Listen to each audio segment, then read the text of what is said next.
coming to this presentation of the Inkpaduta Canoe Trail project that is a partnership between Lakeside Lab and Iowa DNR. I'm Braden Fleen. I'm from Clay County Heritage, where we're sitting in. It's been a great partnership that we've had with them for this, and so we're excited to help bring this presentation together.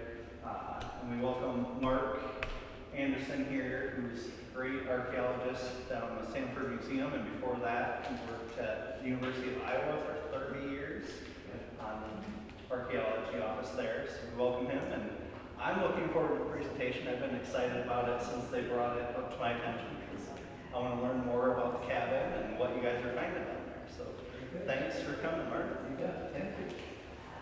Yeah, this is a nice speaker series for all kinds of topics about the Little Sioux River. And the DNR is working hard to put out their 40th river trail, I think, which will be the Inkpaduta Trail. And so I'm going to speak about the Kirchner Cabin, which is a very important early historic site along the river. In 2024, last summer, the Sanford Museum and Planetarium did their field school at the Kirchner Log House in Peterson. The Log House is a National Register of Historic Places list, and so typically archaeology needs to be done before restoration work, for example, which was going to be done last summer, so that you continue to keep the standards that the National Historic Preservation Office requires. That's also put into place if there's federal or state money being used for the project.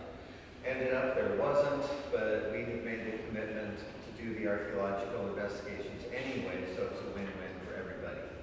And so I will tell you about a really interesting part of Northwest Iowa tonight. So first off, what is archaeology? It's the study of the past and the people who lived in it. I do have a fedora, I don't have a whip, I do have a sidearm, but I can't wear it when I work. So we're studying past cultures. There are two main artifact types.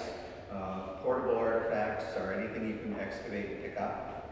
And then there are the non-portable artifacts like building foundations, storage pits, fireplaces, those types of things. Two types of archaeology: historic archaeology, which we're going to talk about tonight, and prehistoric archaeology. For my 32 years at the University of Iowa, I dealt with both. Anything older than 50 years from today's date is considered potentially archaeological. And so when I was out doing highway surveys, sewage treatment plant surveys, you name it, I did it, we would have to be ready to handle abandoned farmsteads, pioneer homes, and all sorts of prehistoric materials. Okay? And history in Iowa starts in 1673, when a couple of guys named Marquette and Joliet paddled out of the Wisconsin River into the Mississippi and started to write about Iowa. So that's when the historic period starts for us. How do we study past cultures? Archaeologists are honestly glorified garbage people. Okay, we're just digging up the garbage people left us. Okay. For prehistory, there's stone tools, there's pottery, there's the bones of animals that they hunted. But then there's also soil analysis, radiocarbon dating, statistics. I always get someone else to do statistics for me. I'm not a math guy. Okay. It's a really great discipline. You get to see everybody else's research. It's really nice. Okay. So up in the corner, yeah, I get someone else to do my statistics, but we try and be as scientific as we can, yet it is still a social science. We're dealing with people. When I was deciding what I wanted to do in college and for life, I waffle a little bit on animal behavior things, but pretty quickly I realized we're the strangest thing out there, and this would be a lot more fun. All types of research gets to be borrowed and used and cooperated with, chemists, math, physicists, geophysicist. You also need people who can illustrate and people who can photograph and all types of different disciplines like that. So it's a really enjoyable career. I've really enjoyed it. All right, so here we are in Northwest Iowa, and we're looking at the Little Sioux River, which is right here on our map. They weren't really clear at the time whether the Little Sioux actually ran out of the Iowa Great Lakes or not, but they figured that out pretty quickly, and that is the French word for Iowa. So the Little Sioux was known as the River of the Iowa. And this is a map from French fur traders from 1718. So people have been in Northwest Iowa for a long time. Most likely longer than we thought. Because fur traders, they got in here early. So you could even go back to the late 1600s. And there may have been some European person trekking across here. So this is 1818, and the river is a little bit more defined, but it's still known as the River of the Iowa. But now it has its name, the Little Sioux River, because by 1818, the native peoples who would have lived here were the Dakota and Lakota, otherwise known as the Sioux. So that's a realm of tribal politics I'm going to skip. I'm just telling you that's how it was, okay? Both the Iowa and Dakota and Lakota both speak a Siouan language, so they are related. And the relationship goes back at least 800-900 years, maybe 1,000 years. So, but this was an important area in Northwest Iowa. Lots of resources. It was a gateway to the Western Plains. And essentially from when Iowa was open for settlement in 1832, up until just about the Civil War, a little bit after, we were the Wild West. We were the western frontier. There wasn't anything further west of us. You couldn't cross the Missouri. So Iowa held a real interesting position in U.S. history. Doesn't get brought up nearly enough, but yeah, we were big shots back in the day. All right. Council Bluffs, is that like the Sioux City area then? Down in the bottom? No, this is interesting. 1818, they have Sergeant Floyd's grave in Sioux City. So this is where Sioux City, where the Floyd comes down. If you've driven through Sioux City on the east side, and there's that drainage that's in a big cement culvert, that's the Floyd River. So yeah, this is where Sioux City is, Council Bluffs. And it's Spirit Lake.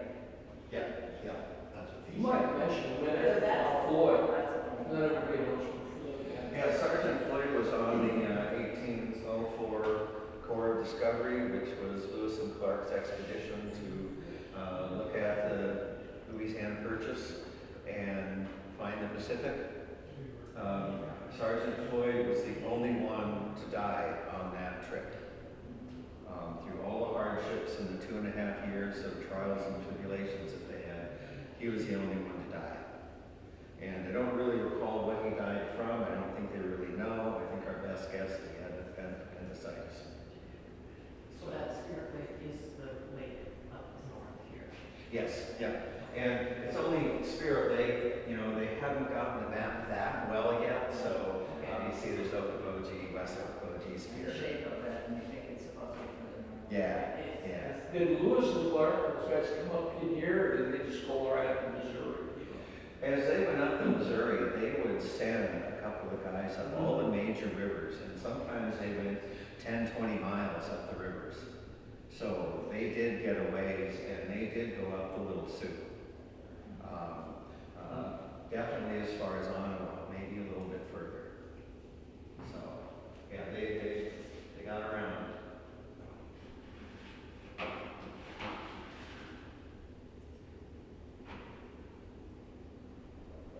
There we go. Okay, so there's a modern map, and the rivers in northwest Iowa, in large part, are a creation of the last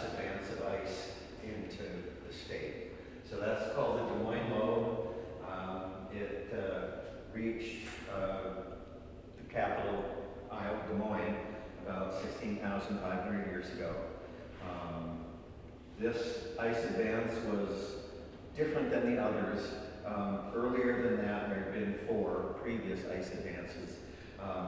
They're called cold-bedded glaciers, so they would have been frozen to the Earth's surface and moved much colder. The Des Moines Low was a warm-bedded glacier, and they would have moved much like, it's my favorite analogy, I stole it from somebody else. You buy an icy or a Slurpee, and you go out in February and tip it over on the sidewalk. And if you do, it will spill out slowly in a ton shape. And that's how the Des Moines Low worked. There were people living in Iowa at the time, and this would surge, so it would sometimes move really fast. On average, it had to cover a mile in about 8 years to get to Des Moines in that kind of time. So yeah, when the ice moved, people living here could see it. They could see it moving. How soon did they have Iowa split up into those counties, have all the counties named and so on? That didn't happen until the late 1800s.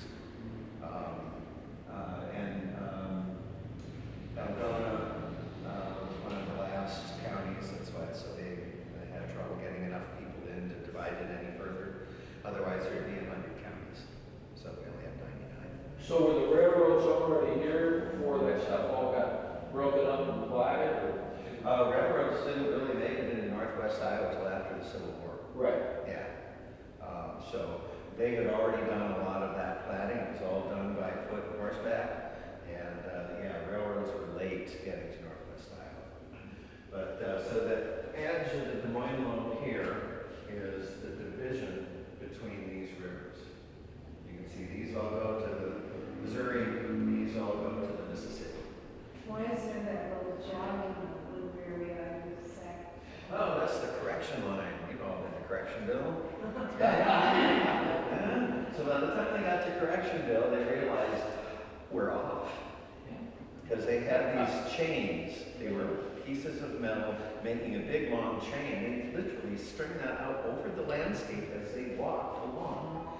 And they got off. You know, and this is a real specific question, when the indigenous people really started riding horses, it was the Europeans that brought horses here, or do you know? Yeah. Horses were native to North America, but they went extinct at the end of the Ice Age. So there were no horses, and the debate is on right now. Some people think as early as 1680, when you had something called the Pueblo Rebellion in New Mexico and Arizona, and that's when the Spanish were really ejected from those areas, and the Pueblo peoples took all their stuff, including the horses. There's a big trade between the plains and the Southwest. Bison, robes, and meat were going to the Southwest. Turquoise, horses, silver was coming up into the plains. So as early as 1680, certainly by about 1720. Okay. Yeah, horses were a big deal. They changed people's lives. The Little Sioux is unique in all of these rivers. If you've been across the Boyer, the Maple, the Floyd, the Soldier, they're broad, shallow rivers. They don't really have much in the way of bluffs. The Little Sioux is deeply incised in its valley. And the reason for that is, right here where Spencer is, there used to be a glacial lake called Lake Spencer.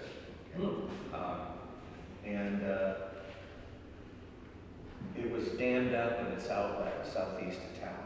And episodically, from 12,000 years for the next, you're not sure, several hundred years probably, Spencer Lake filled up, the ice dam would burst, and you would have these catastrophic floods going down the Little Sioux.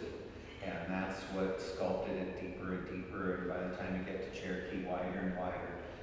So it's a unique river in Iowa because of that. I would have loved to have seen it.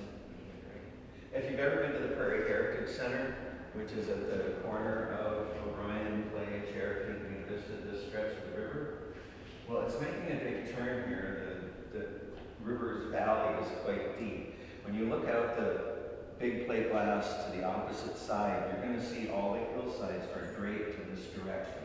because the massive water is flowing around that corner, shaping that valley wall to be that way. And if you're ever there, when there's no leaves on the trees, you can look across and to your left, and you'll see what's called a hanging valley. There was a small river that ran into the Little Sioux Valley when there was ice and stuff in it. And when it all drained out, that river was just left. It didn't drain anymore, so it's just this little valley sitting there with no river in it. It's just a neat geologic feature. So yeah, the Little Sioux is quite unique as a drainage. In Clay County, there's a total of 85 archaeological sites. Okay, in Webster County, there's 685. In Polk County, where Des Moines is, there's 1,600. Okay, and that's simply because you guys don't have an interstate or a federal highway or anything else like that. We're still pretty rural up here. Same goes for Buena Vista, Clay, O'Brien. All of their site numbers are low. Calhoun County has 69 sites, I think, somewhere around that. And I did the survey for Highway 20 from Fort Dodge to Early. And I think I still have half of those sites recorded by me. Okay, so it's all a matter of how much federal and state land and or money is used to develop projects to get archaeology done. Okay, so there are certainly hundreds of sites in Clay County. We just haven't been able to have something to pay us to go look. Yeah. Was there any significant damming or infrastructure developed on the Little Sioux? No, and all of the Little Sioux, until you get to Smithland, is natural channel. From Smithland south, it's been channelized, dredged, realigned, yeah. And then it tends to kind of lose its native characteristics. But in this part, the river runs where it runs.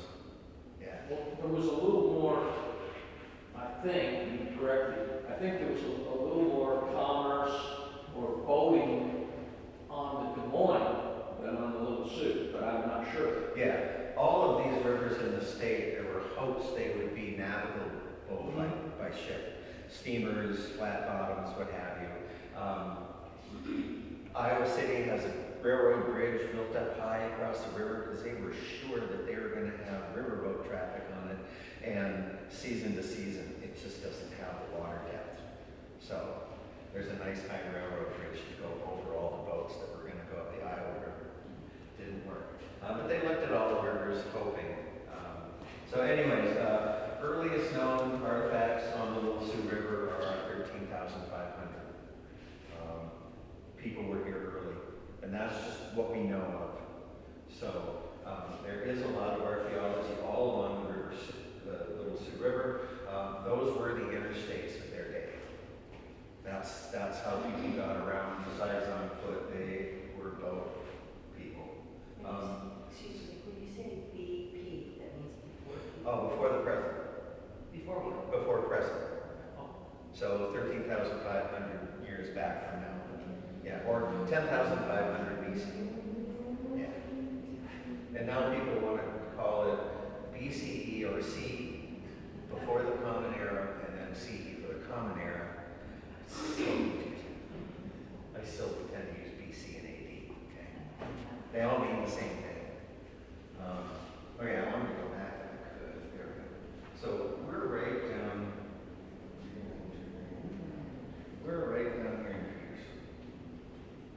And so one of those dots is the Kirchner Cabin. Shark teeth were really found here. Oh, what? Shark teeth have been found. Oh, yeah. Yeah.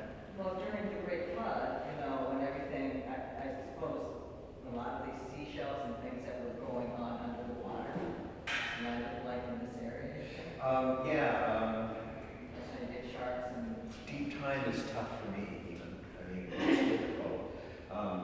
This portion of Iowa, if you go back to the Cretaceous, when there were dinosaurs roaming around everywhere, this part of Iowa was under the inland sea.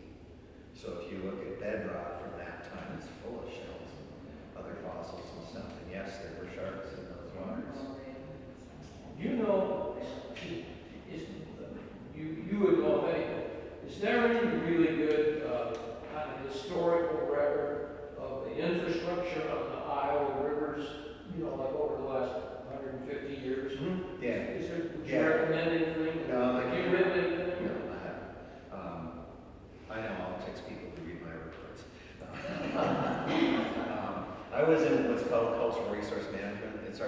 archaeology that's motivated by projects or federal state funds. And so a lot of my work is kind of technical and sort of drawing. I'm not really somebody who writes things. I've written 6 journal articles, and I've done 100 presentations, recorded 300 and some sites. That's the kind of archaeology I did. Don't ask me to write. But you can't name a book to recommend it. I would just Google history of Iowa rivers, and you will get a handful. Yeah. Thank you. Okay, so here we are. This is the town of Peterson. Peterson was established in 1856 by another member of the Kirchner family, as well as a couple others, one family named Peterson, which is why it's named after them. And we know where that cabin site is located. There's no structures still standing there, but it would be a good bet that there's archaeological materials there. So we are 1 mile up the hill, and that's the Kirchner log house. So it's a log house because it's 2 stories, and there probably would have been a room divider downstairs. Is that right? Was the downstairs ever divided? Not that I'm aware of. Okay. A log cabin is 1 room, 1 floor, and usually the room is like 9 by 12. Looks like the Gardner cabin, except there's a second floor. Yeah. This was built in 1867 and lived in until 1881 by Anna and Philip Kirchner Preston. Is that right? Parish. Parish. Hey. It's oak beams, and it was a real great honor to work there. I mean, it's interesting to know this cabin is where it was built. So the archaeology around it is going to be from that time. There's maybe 12 or 14 other log houses / cabins in northwest Iowa. And besides this, and the Abbey Gardner, and I think one more up by Emmitsburg, none of the rest of them are where they were built. So there's a log house in Storm Lake at the University County. It was moved from Marathon. So you get that. Yeah. The land Lakeport, they claim is in the present location. The what? The log cabin that's in Lakeport. Oh, in Saxony? No, Lakeport, or Silver Lake. Oh, yeah. Well, that would be the third. So that'd be 4th. So I guess there's one in Emmitsburg. It's in the same place. But there aren't very many left. Very few left. And when you go to the central and eastern part of the state, you're batting a couple. That's about all there is.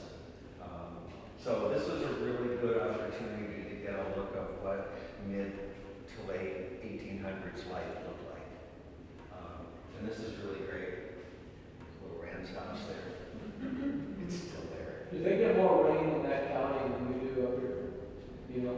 No, the rain's pretty average across northwest Iowa. The reason I say is I camped out once when I was a kid as a Boy Scout, and we got 4 or 5 inches of rain in one night, and we washed out everything.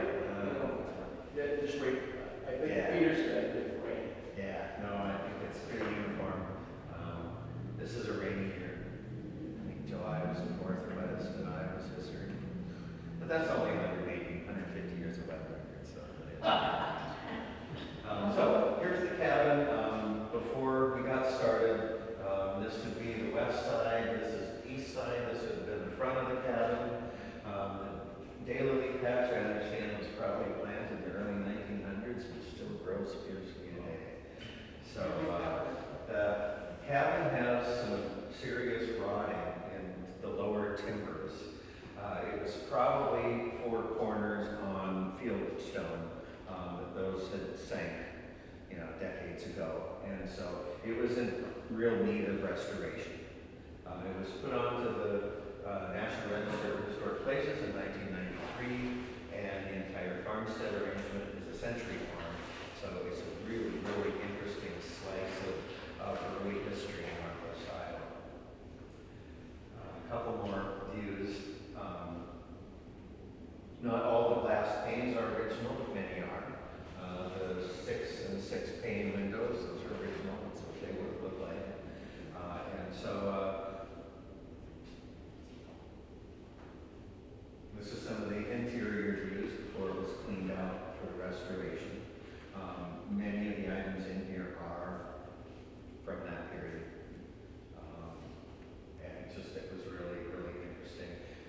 see the roofing boards are literally just sliced pieces of, I think are they oak? Yeah, everything's oak, yeah. So it's original. Maybe cut those. Yeah. I think there was a mill in operation by the time they built this, so probably those were milled.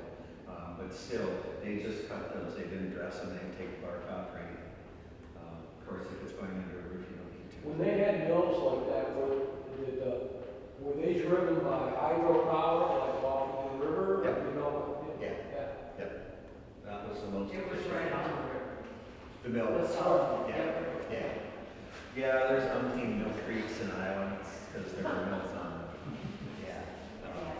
Both grist mills and wood mills. Well, I think if you probably know better, but I think if you look around a lot of these different towns, there was a lot of building that was built right on the rivers. Yep.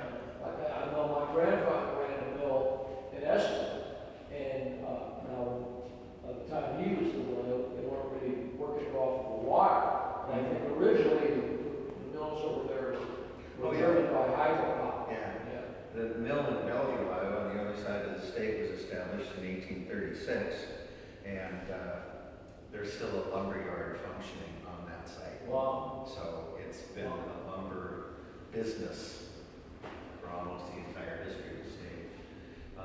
So that's Edgar. He was the intern last year, and what we did was Edgar and I came out before the field school and dug 3 bucket augers. It's like a large coffee can sized device, and we turn it into the ground. It takes up about 10 centimeters of soil. You screen it all. That way we could see what the layers were, so we would know what we were going to run into when we excavated.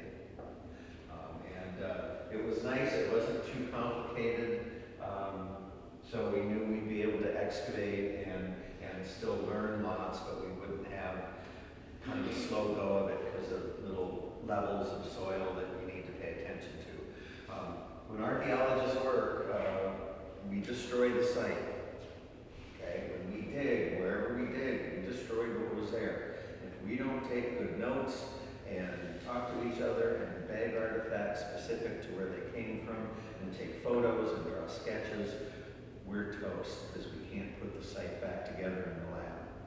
And that's one of the criteria of archaeology. So we wanted to figure out what the stratigraphy was, and then when we did, we excavated 3 slightly larger units so the field crew could understand what we were going to do and excavate on a small scale before we went to large units. Do you guys get up with a lot of dialogue with the tribes or when you excavate in some of these areas, or yes, no? We do, yeah, if they're prehistoric sites or early historic sites that are clearly associated.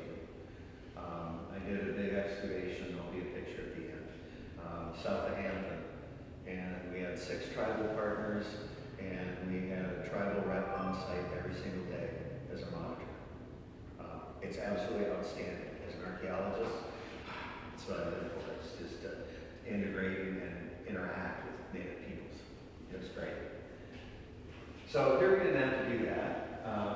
Nonetheless, so we're digging the 50 by 50s, and we use tripod screens because ultimately you're putting a lot of dirt through, and these small shaker screens, if you're going to dig a 1 by 1 meter square, nobody wants to do that. They want a screen hanging up, so breaking your back. So we understood where the cabin was going to be mostly restored, or the worst logs were. So we put 5 1 by 1 meter units around the corner, and then we scattered 6 1 by 1 meter units around the rest of the cabin. This is Edgar mapping out the 5 1 by 1s around the corner, and they go this side and then down the other side, so we could get a good look at what was around the cabin. Here we're starting to excavate bucket by bucket, hand work largely. Shovels can be used to some extent, but then, you know, when you start running into artifacts, we slow down and use trowels and But it's, lots of note keeping, and every archaeology site should have a dog. You said You're there's stressed. a foundation that goes further down than where the logs are? Say it again, please. Where the foundation goes further down? Um, Or is it right there where that log lies? That's log, yeah, there's no nothing. foundation. It gets a foundation as a result of the restoration. Oh, Yeah, see, the logs are in contact with the ground I surface. mean, it was just dirt. They were set on field stones, Yeah, and field stones were rolling under the right, cabin, which is why it started. yeah. Yeah, I got a picture of the inside floor before the restoration took place. How long was that place inhabited by the Kirchner Cabin? 1867 to 1881. And then it was still used for storage and, you know, day-to-day activities, but nobody lived in it after 1881. So there's part of our excavation around the corner. And you can see, this is actually some of the mortar that has been put in. But as you can see, the lowest timber is right in contact with the earth's surface. So again, lots of recording, photographs, that type of thing. Note taking. The southwest corner also suffered from the ever busy work of groundhogs. So there was a big groundhog pit under there, and so some of the dirt was disturbed and all, but we could figure it out. You can see the hole right there. And that little thing right there turned out to be a medicine bottle. Wow. And it's Dr. Pierce's golden discovery remedy. I've got a picture of a complete bottle. Dr. Pierce was a doctor and later state senator from New York. The Kirchners had moved from the Albany, New York area. And it was medicine for digestive issues. Most patent medicines, if they were men's, they were alcohol. If they were women's, they were opiates, and if they were kids, they were morphine. Okay, because, you know, kids got a toothache, you want them to sleep. Anyways, this had none of that in it. It had 2 types of dried berries and 3 types of dried bark, and it seems to have been quite successful. There is a small bottle of exactly the same medication made in pill form in the history barn in Peterson, in their display case. So it was a popular medicine, and although the Kirchners could have brought it with them, considering they got to Peterson in 1856, and I know people came along later, Dr. Pierce was, in particular, a mail order. So take that, Amazon. You know, people could mail order stuff from New York and solve their medical problems and other things. So that was a very interesting find. Another really interesting find was this unit was to the southeast of the house, and this one was to the northwest. And we found this orange stain. And I didn't understand that, because here it is. But this soil is this lighter color, this dried out. You know, this is where that orange silty clay soil was. And I'm trying to figure out, how did it get there? Couldn't figure that out. Well, we started looking at some of the things we were excavating, and it included, you know, baseball-sized bits of the original chinking, which is pushed in between the logs to close off gaps and wind and that kind of stuff. And the colors were starting to match, and then I realized they had dug a rather large root cellar under the floor inside the house. And I mean, I'm not positive, but I'm fairly certain they excavated that out, understood that the B horizon was clayey, and if they mixed it with some sand and grit, it would make a good chinking for the house.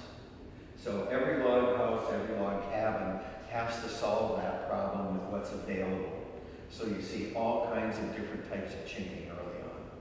But it looks like they solved that problem with materials right at the cabin, and all at the house, all I had to do is excavate it, pile it up, mix it, seal up the house, and there you go. How long did that building and the log cabins last? This one? No, but how long Oh, were they actually building log cabins and at some point they stopped, you know. Yeah, when they, had better milling and had better lumber, 2x4s, you know, better cut boards, they started building what are called stick frame houses, or balloon frame houses. So the first one of that was also built by a Kirchner in 1875 down in Peterson. That was the first stick-built house in Peterson. So, they abandoned log houses as quickly as they could. What did Kirchner do for a living? For that family?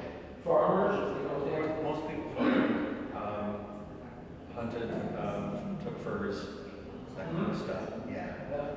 Are you looking at bricks? Are those bricks? No, this is dirt. Just dirt? Yeah, what we've done is drawn lines where the horizons are so that we can map those. And you identify the soil texture and the structure and the color. And like I said, it's archaeology is little tiny details. There's been a lot of fur pelts pulled out of Little Sioux. When I was a youth, I used to trap there. Yeah. I just trapped muskrats. I didn't trap mink or anything. It's the older trappers.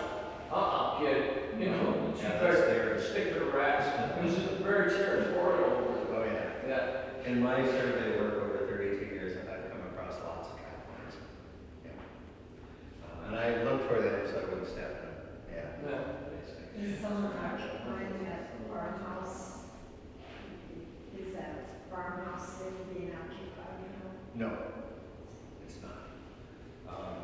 So this is the interior, like I said, and most likely they would have built this in the summer, 1867. Most likely probably had a dirt floor that first winter. That seems to be the way lots of log cabins were until they could then procure the next set of lumber, which had to be cut boards so they had a nice floor. But to run just a split log beam down the middle of the house was completely normal for building a floor in your log house. And they built their windows really low. No, these are rotted boards. Those are just. Oh, no, I mean, on the right. Oh, yeah, here. Yeah. They were down to the ground. So yeah, this is exactly what I would expect for a floor. One split log down the middle to support and then planks going across. Yeah. Unlike a lot of Iowa, up around this area, they probably heated with wood as opposed to coal, right? Yeah. Yep, and there was a pot-belly cast iron stove in the house.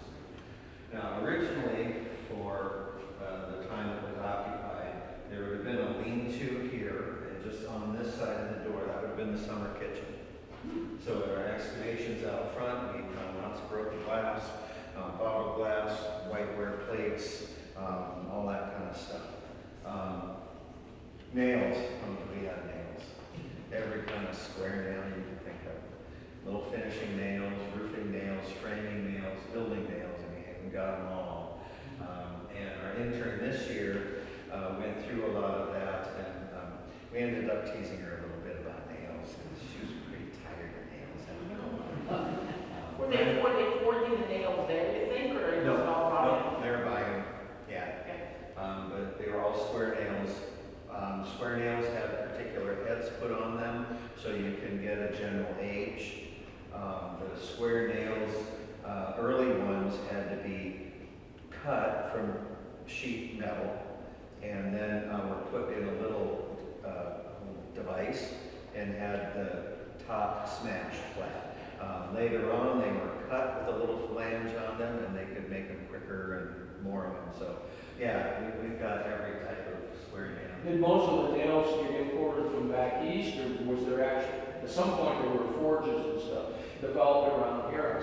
Yeah. So all of those industries came up immediately when cities started to pop up. So even, when Chicago was small, or St. Louis or whatever, yeah, you got smithies, you got livery stables, you got all of that kind of stuff.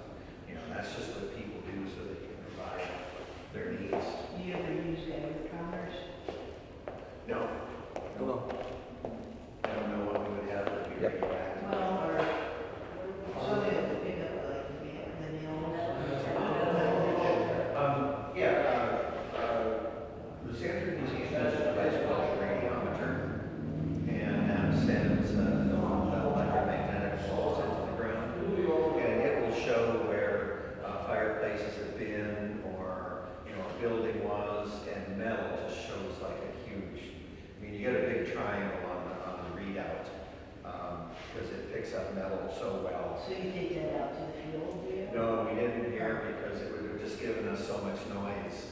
Oh. I mean, the square nails alone would have given me so many hits that it would have covered up anything else.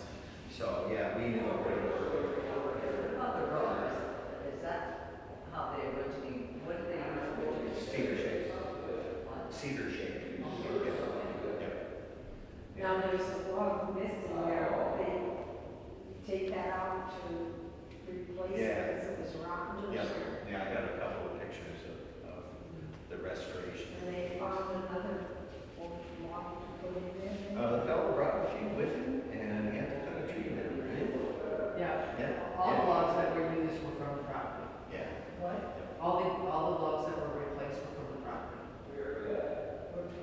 The property. They're cut down right there. But they were like new logs being put in. Yep. Yeah. So then on the north end of the house, there's also a lean-to, and that's where the smithy was. So they had their own smithy for repairing things, making things. And that's where we found all kinds of metal. Big, heavy, broken pieces of machinery, cast iron, all kinds of stuff. It was really interesting. So here's the restoration, and what they did was, I believe this is the corner where we did our excavations. They had a very narrow backhoe, and they dug a very narrow trench and poured a concrete foundation so that it would be sitting in the dirt.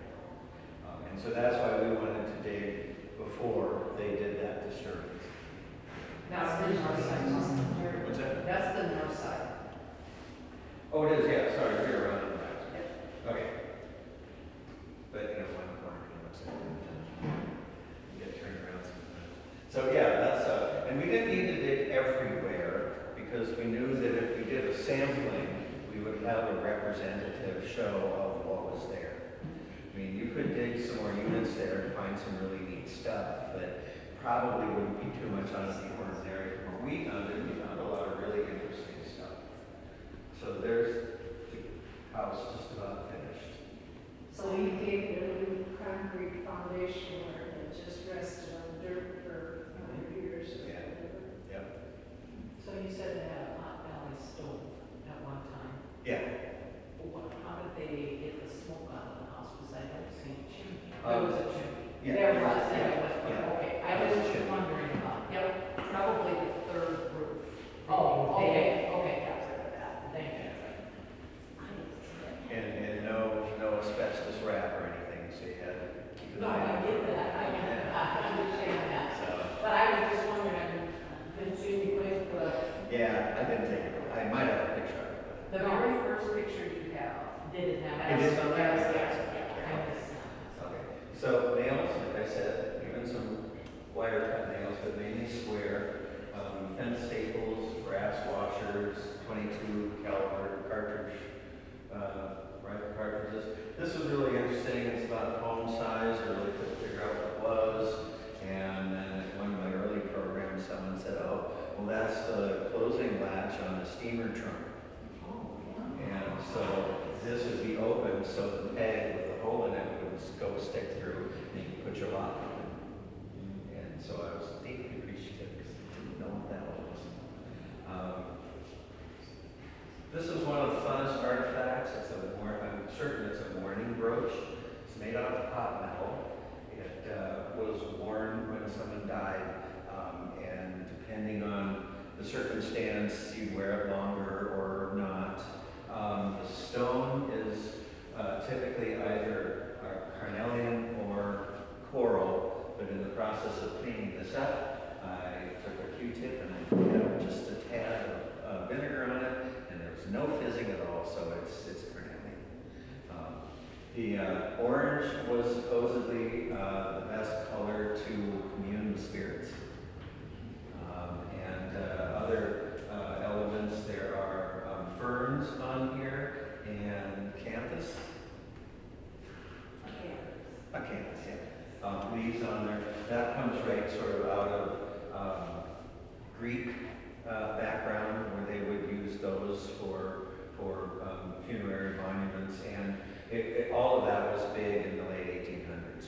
So they're Did you find those things in the cabinet? This was outside. This was outside divided into those 5 one-by-ones, yeah. Well, it was really interesting. So the back is stamped, those are little fleur-de-lis, little French trefoil deals. So that, if we do, well, we will do more to try and find out who made it, but we think it was probably made in New York City. And this is really interesting. I don't know if you can see that right there. It's a little wire. So that had gotten bent and broken during its life. And so a little wire was taken to put the pin back in. And they didn't even straighten out the 2 prongs. One of them was bent a bit. But they got it enough so they could put the pin back in. The pin is copper. The tip of the pin appears to have worn because copper soft. And I suspect that whoever owned it was wearing it and the pin popped off and it fell off before they even knew it. That's how a lot of this stuff just got outside. Oh yeah, And it was buried almost, you said, a foot deep. yeah, yeah. You know, So think of it. what happens to the artifacts after you dig them up? A number of them will be returned to the owner and to the site so that they can be used there. The nails? Okay. No. Most of the metal items that are not really significant, particularly the iron ones, they'll all be photographed, counted, weighed, and then probably thrown away. Because if I put them in bags and box them and put them in the archives, in 10 years from now, I'll have a bag of rust. Okay? So for the ones I can cure so they'll last, I'll do that. Yeah. But yeah, so this was one of the best pieces, and it's about this big. That was really, really fun. The medicine bottle was really fun too. I don't have a picture of it, but I found a harmonica reed the other day. There are brass rivets from denim clothes, either a jacket or coveralls, overalls. There are screws and washers and all kinds of other things. I think we have a couple of pieces of a hurricane lamp cover. So where the wick comes through, the overford, yeah, I think we have a couple pieces of that. Yeah, we've got all that kind of stuff. It's really, So really where are these things now? Are they back in the cabin? No, they're all in the Stanford Museum. They're in my office and workspace. So that's the bottle. It's a big medicine bottle about this big. And it's Dr. Pierce's Golden Medicine Discovery. And that is an article I found from the 1880s about this wonderful Dr. Pierce's medicine. And it's, you know, well, now that Americans are becoming such gourmets, we're starting to have stomach problems when they eat caviar. I don't know. But yeah, it talks about this medicine and how good it is. So that was some of the wonderful capitalism work. It's, you know, it's how we got here. We wouldn't have been able to have done this if we didn't have people making medicines and saws and all the kinds of things that we use. Most people who frontiered it were middle class. You couldn't put together the materials and a wagon to haul them and a horse or an ox if you didn't have some money. And so a lot of settlement was not from the impoverished and the downtrodden. They didn't have any money to get out of the slums they were in. So, you know, people coming out into Iowa during the frontier era, they oftentimes had some really surprisingly nice stuff. In 1858, saw a dugout site north of Sac City. They had dishware from Galena, Illinois. They had nice hurricane lamps. They had cast iron stove. I found lots of pieces of canned good rims. They had all kinds of stuff like that. A ceramic doll farm for the daughter and a jackknife sleeve. So, you know, they'd bring stuff like this. They'd have stuff. That's how they made it. You know, it's just really interesting. And so this log house is exemplary of what was going on in Northwest Iowa. Fur trade, late 17, early 1800s, and those would have just been random single people floating around. were supposedly all removed in 1851. There was a treaty signed with the Dakota and Sioux City that supposedly had them removed, but they were still here. Particularly in the summers, they would come back. So when Iowans started to settle the entire state, they never thought anybody lived here because there weren't any native peoples here. So it ran into kind of a confusing moment when, well, no one ever lived here. Yeah, people lived here for a long time. So, nonetheless, opened for settlement in 1832. Pioneers didn't get out to this part of the state for another 20 years. Okay, none of the Northwest, 17 Northwest counties in Iowa had anybody settling in them before 1853, maybe. So I think Abner Valley and Sioux Rapids in Buena Vista County was 1853. I mean, that's about as early as it gets. So the Kirchners were right in the forefront in settlement. Peterson had hopes of becoming a county seat. Didn't work. Partly because the railroad didn't go there. And the railroads didn't come until after the Civil War. You had two events that really impacted Northwest Iowa, actually three. So pioneers arrived, there's the Homestead Act of 1862. That was so that you could claim property more easily, and the state had all been mapped and surveyed, and the correction line had been fixed, and all that kind of stuff. In somewhere around 1855, the rumblings of the Dakota uprising were already starting in northeast Nebraska. The Spirit Lake Massacre was a part of that in 1857. Inkpaduta and his band were traveling up the Little Sioux, and when they finally got to their summer grounds at the lakes, there were cabins that weren't supposed to be there. And Inkpaduta had members of his family killed, Henry Lott in Fort Dodge, Webster County area. He suffered no consequences for killing members of Inkpaduta's family, and he just had it. So all of the Dakota had by that time. Now in Minnesota, they talk about a 6-month Dakota uprising. Now it was maybe 4 to 5 years worth of growing unease. When Inkpaduta's band came through Peterson, it was late February. They were really impoverished. They didn't have hides for bison anymore, so their housing was covered with sackcloth. They didn't get good food because the Indian agents would cheat them, and so they had flour that got wet and was like a brick, and the pork was rancid. I mean, it was just tough. So the people in Peterson did their best to help feed them and all, but there was also a lot of fear and tension, and so that was a bad episode. 600 people died on both sides in that conflict. Is the 1857 rising or massacre, is that kind of group with Minnesota rising in the general sense, or is the Minnesota rising really pretty distinct? If you're in Minnesota, they think they did it all, and it was 6 months, and they ended it, and they were great. And I say that with kind of some humor because I was born and raised in Minnesota. Mm-hmm. Okay, but this was going on already. There were lots of conflicts and such, and ultimately the Dakota uprising went from where the Flander Reservation is in South Dakota, the entire length of the Minnesota River to St. Paul. It was that entire area, and it took a lot of lives.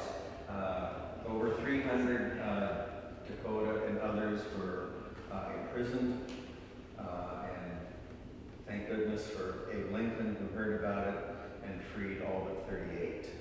Those were the ones that were hung in Mankato? Yeah, 38, yeah. Largest mass execution in U.S. history.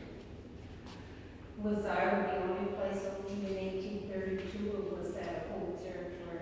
Yeah, other places were. We were originally part of the Wisconsin Territory, and then Wisconsin became Iowa territory.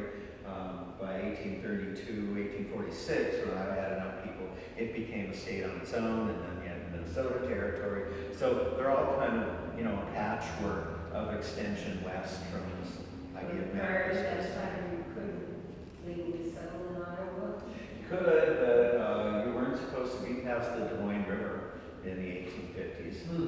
But, you know, the federal government being kind of like, well, you know, okay, if we didn't see it, you know. And that's, you know, if you go to Europe for 4,000, 5,000 years ago, all our ancestors, you know, the Ostrogoths hit the Cervantes hit the Lombards hit the Visigoths, same thing. People vying for better farmland, for better timber, for whatever. There's conflict. It's just what happens. So that was a significant act, and now of course you have a civil war going on at that time, and somewhere around about 1870, 1871, there was a market crash. And 1869, there was a diphtheria epidemic, and so there were some things in Northwest Iowa that really brought settlement kind of to a standstill. But by 1873, the railroads were pushing into the area, and conditions were getting better. You were getting Dr. Pierce's medicine, you know, those kinds of things. So then stuff started to boom along the Little Sioux. And because the Little Sioux is a prairie river, it had resources galore and a variety of them. So you had a number of different environmental zones, from forested areas to prairie to annually flooded floodplains for farming. You had these huge terraces of glacial sands and gravels, so there was building material. Little Sioux River had it all. Historic settlement moves in real fast. That's the train station in Cherokee. That's a small church. It's also been moved into Cherokee from outside the county, close to the county line. Transportation, education, agriculture, they all took off. What year was that you did? This, I believe, is in the 1890s. Yeah, that one was taken about 10 years ago. Church or school? It's a small church. And it dates to the 1890s. I don't remember where it was originally, but it was moved into Cherokee. The Little Sioux was a pivotal river. It's seen a lot of action. It's developed a wonderful set of towns from Spencer, Cherokee on south, all the way up to the Great Lakes. Prehistoric peoples lived here as well for a long time. It's been an area of human activity for a long time. And that's the excavation south of the Elk. So I can answer any other questions. Yeah. Has there been much extensive analysis of the watershed of the Little Sioux, particularly like from Minnesota down? Yes. There has been. Yes, there is a group called the Little Sioux Watershed Conservation Group, and we just made ourselves official last year so that we can write for grants, and rather than just ad hocing and volunteering, we can actually get a. There really hasn't been serious infrastructure development amongst that, along that watershed. There is not. You're right. And so I think there's a bunch of us, speaking for myself, there's a bunch of us that are very, very junky about the fact that the vulnerability of particularly the downstream people to what's going on with our weather, which has become a lot more severe, and so I think hopefully we'll see that we get some infrastructure development that helps protect the people that are part of the Little Sioux region. Almost everything done now, whether it's at the local or the county or the state or nationally, is pretty well thought out for environmental impact. And just the latest stats, we don't have any more hurricanes or fires or floods or any of that in the last 100 years. We're not seeing any increase at all. Okay, so we have 150 years of weather records in Iowa. People have been here 14,000 years. We don't know anything about climate. I mean, we really know very little about it. 40 years of losing ice in Antarctica, and suddenly last year, 100 billion cubic feet of new ice formed. So, you know, we have to be a little bit careful about what we think we know. We have really, really big egos, okay? And we think everything revolves around us, okay? Sometimes it just doesn't. But yes, infrastructure is really seriously considered for all sorts of things now. The Corps of Engineers doesn't do dredging and you know, construction of new terraces and stuff anymore. It doesn't work very well. You know, where they are, we need to maintain them because cities grew up. You know, my son lives in Memphis. They'd be in trouble without that. Well, I think there's, you know, there's a lot of tension because we're basically from what I understand, we've got more cancer than any other county in the state. And there's a lot of different explanations for that, but there's a lot of tension over those sort of issues. Yeah, you know, everyone just needs to take a breath, okay? Yeah. You know, and so I grew up in Iowa, or in Minnesota. I started college in Oregon. I spent 4 years in Indiana. This is the best place I ever lived because everybody works together. People play together well. The agencies that we work for are all agreeable to mutually arranged.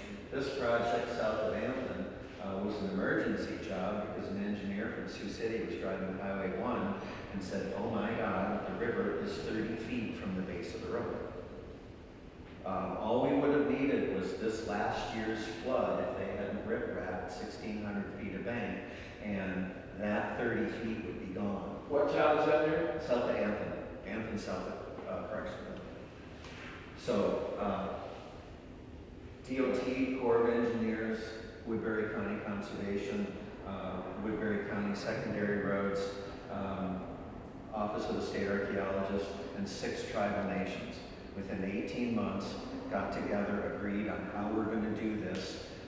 Native peoples don't like us digging into their villages. Right. We don't have to, but all of these people in 18 months got together, got a plan, and got me out there digging. So, Explain that picture, what's going on there? oh, well, see, they needed areas so they could get down to the river. They thought they'd have to drive down in the winter to build this riprap wall. But they ended up using long-reach backhoes. And where is that located? It's on the Little Sioux, and it's south of Hampton by a couple miles. Which is near Correctional. Right? Yeah, Hampton's 9 miles south of Correctional. So this is a village of what we call Oneota, but they're the ancestors of the Iowa, Ponca, Oto, Omaha, Ho-Chunk, and Dakota. So those were the 6 tribes we worked with. And what we have here is a checkerboard of 1 by 1 meter squares being excavated. Okay, so that if they have to, they can excavate this whole thing to get down and build the. So each of the squares is like 4 by 4 or? Yeah, it's almost 5 feet. A meter is just, well, not like that. Yeah, a meter is a little more than 3 feet square. We dug 752 square meters, I think. The site is 800 years What was old. the intention, what were you proving? There's a prehistoric village there. Yeah. And did you have to go down that, like you did? Yep. We shovel scraped the whole thing at about a centimeter at a time. What'd you find? We found 3 partial house floors. We found storage pits turned into trash pits that were this big around and this deep. We found stone tool making locations. We found pottery making locations. We found part of it on the original river channel where they were processing a lot of mussel shell and probably getting the resources together for the clay manufacture. We found bones of 30 different dogs. They were eating bison and elk and deer. Did you find any human remains? That one? Or no? And we did. You did? Yes. No, let me just, like, with the Dakota or many indigenous people, they have a sort of a ritualistic practice on how they bury their dead, right? I mean, Yeah. Everybody does. With the Indian mounds and all those different things, right? Yeah, Dakota mainly do scaffold burials. So they'll either build a platform in a tree or actually build a scaffold with 4 feet, sort of like a bunk bed with no bottom bed. And they put their dead up there to decay, and then they'll come back a year or 2 later, gather all the bones together, and do what's called a bundle burial. So that's how they deal with them. We're not really clear. Yeah. Village. Yeah. We're not really sure how the Oneota peoples buried. We just don't really know that well. We did find various elements of, I think, about 5 people or so. And we did find one complete burial of a 12-year-old girl. She was buried on her left side, slightly flexed, facing north. As best we understand, if you're buried on your left side facing north, you died, a peaceful death, basically. She didn't really, but I'll explain that. If you're on your right-hand side facing south, you probably died from violence. Something like that, yeah.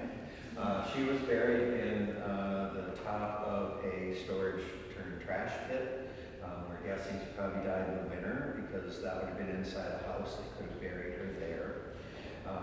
The middle portion of her was not well preserved, but where her heart would have been, she had about a baseball-sized piece of hematite or red ochre, where her heart would have been. Her head was resting on a turtle shell. We didn't find much else with her, but when we studied what was there, long bones, the inside of her skull, she had scarring, so she was probably sick by the time she was 2. Okay, so when this happens, that means that they can't build here, right? Well, they won't build here. That's the first reason they wanted us out there. To prove that there was something. Yeah. I mean, they spent a good piece of change on the archaeology, but not close to what it would cost to relocate a highway. And then the problem is, where this was eroding, there's more village on the other side of the highway. Okay. So, yeah. Just have to figure out the highway. Yeah. And we did have a reburial on site, just to kind of finish this up. One of the DOT archaeologists was going to usher all the DOT dignitaries away so that the native peoples could have their own ceremony, and Lance Foster was an Iowa and for a cloud was at color, so wait, don't anyone go anywhere. And people froze, it was great. And they said, no, we don't want to make this any weirder than it is. We're not having a ceremony. We're just going to reintern these people. We'd like you to stay because we want you to know that we are born, we live, we love, we get sick, we die just like you. So when they put in like windmills and pipelines in this area, if they can find that there's a burial site in that area, then they have to reroute Oh, everything? yeah. Okay. Yeah, Iowa put burial protection laws on the books in 1976.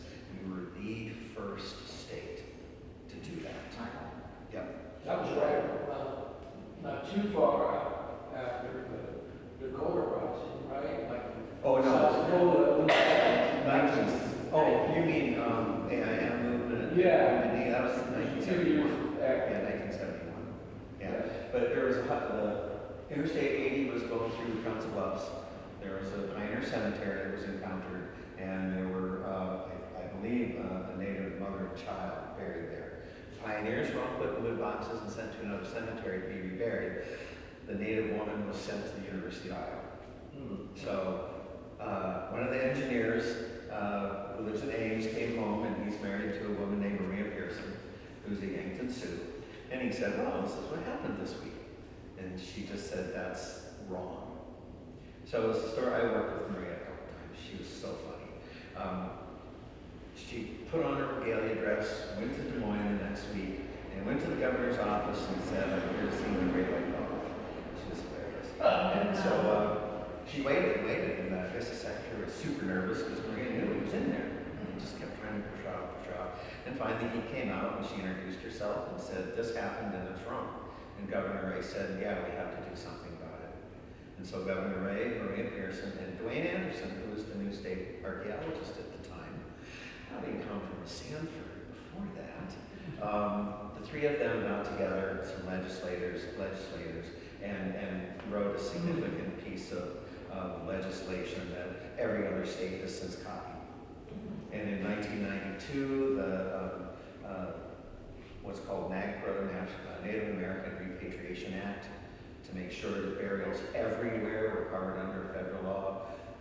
followed our law. They took the Iowa model, and that's what got us that So federal. what initiated that? So they wanted to put in the highway. They wanted the And highway. somebody found an artifact and said No, stop. they wanted the highway not to get eaten by the river during the next flood. Okay. Okay, because that would have been a multi-million-dollar effort.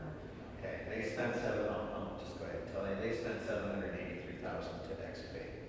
I had a crew of 24, I was out for a year and a half. But they must have known that there was something We here. knew the village was here already. Oh, okay, so Yeah. that was.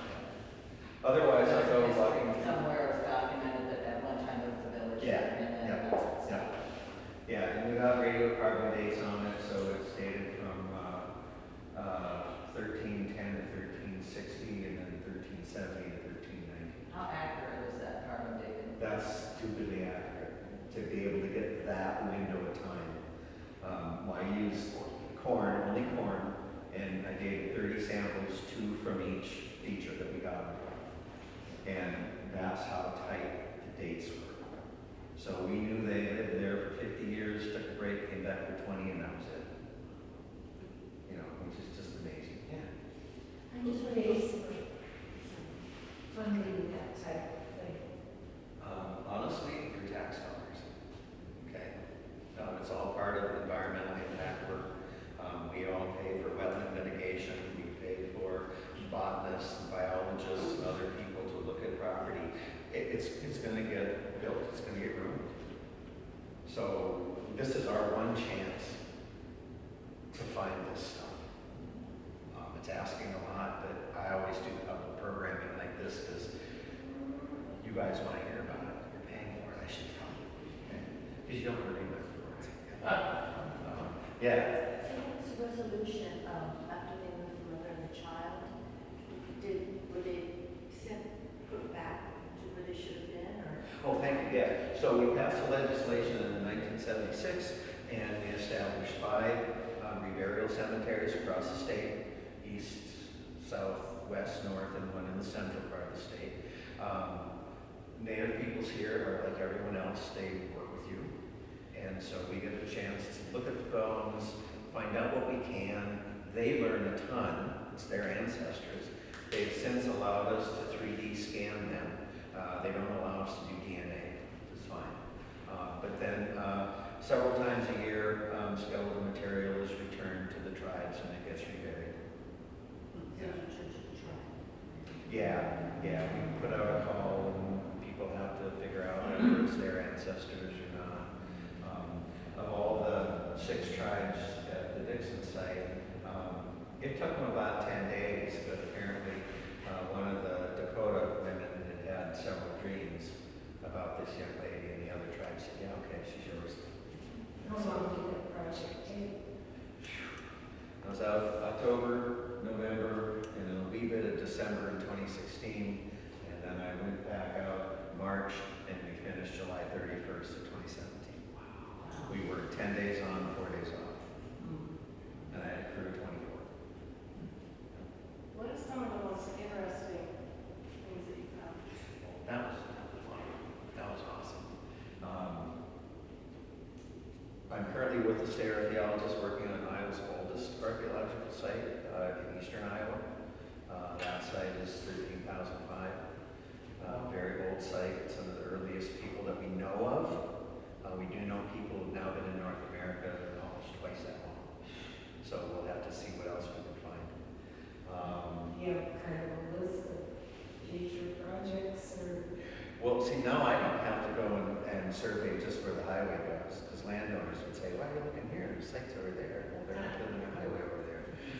So now at the Sanford, I can choose what I want to do. So for the last years of my career, that's what I'm doing. And yes, I have a list of things I'd like to get to. Yeah. I just want to say, I want to thank you and your crew and everybody for what you're doing, because it's elevating the understanding, of our history and also all these other things, and you guys are making a difference. It's very important what you're doing, so thank you. The thing that probably got that through to me the most was in this site. So, here's a 12-year-old girl. I'm thinking of my daughter at 12. She was sick all her life, So they're trying to decide, what to reinterpret appropriate, because I usually use like red cloth or black cloth or something, you know, like that. And I happened to say to our skeletal biologist that, well, I have a tanned deer hide hair still on. They're welcome if they want that. I just thought, well, maybe like a deer hide. Well, they did. And so they reinterred her in that, and after the ceremony, you know, we're milling around talking. Fern Cloud and a Meskwaki woman named Susan Wanati came up to me on either side, like really close. I know, okay. And Fern said, yeah, there's a young lady who's showing off her new deerskin robe at home right now. And I was like, oh, you can't tell me that. You know, so that was pretty awesome. So I've gotten to do so many things. I feel so lucky.